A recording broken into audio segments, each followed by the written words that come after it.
கடவுளுடன் காலை வணக்கம். புனித மத்தேயு எழுதிய நற்செய்தி 10ஆம் அதிகாரம் 16 முதல் 23 வரை உள்ள இறைவார்த்தைகள். அக்காலத்தில் இயேசு தம் திருத்தூதர்களை நோக்கி கூறியது இதோ, ஓநாய்களிடையே ஆட்டுக்குட்டிகளை அனுப்புவது போல நான் உங்களை அனுப்புகிறேன். எனவே பாம்புகளைப் போல முன்மதி உடையவர்களாயும் புறாக்களைப் போல கபடு அற்றவர்களாகவும் இருங்கள். எச்சரிக்கையாக இருங்கள், ஏனெனில் மனிதர்கள் உங்களை யூத சங்கங்களிடம் ஒப்புவிப்பார்கள். தங்கள் தொழுகை கூடங்களில் உங்களை சாட்டையால் அடிப்பார்கள்.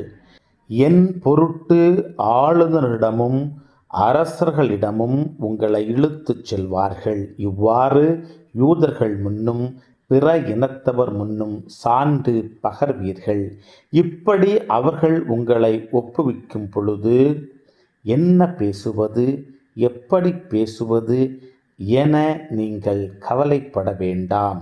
நீங்கள் என்ன பேச வேண்டும் என்பது அந்நேரத்தில் உங்களுக்கு அருளப்படும். ஏனெனில் பேசுபவர் நீங்கள் அல்ல, மாறாக உங்கள் தந்தையின் ஆவியானவரே உங்கள் வழியாக பேசுவார்.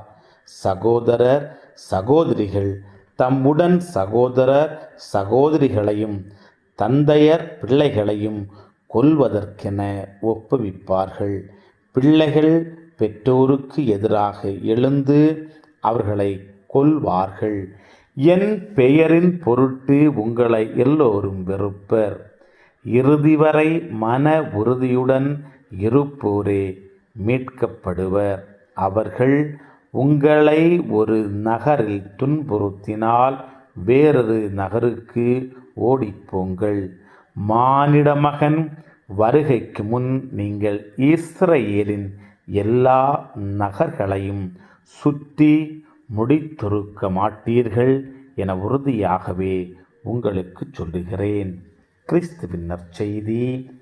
இந்த நாள் இனிய நாளாக அமைய வாழ்த்துக்கள். பல பல பல புதுமைகள் பெருமைகள் இனிமைகள் இறங்கிய நல்ல நாள், ஒரு நல்ல நாள், நம் தேவன் தந்த நாள். இது நல்ல நாள், ஒரு நல்ல நாள், நம் தேவன்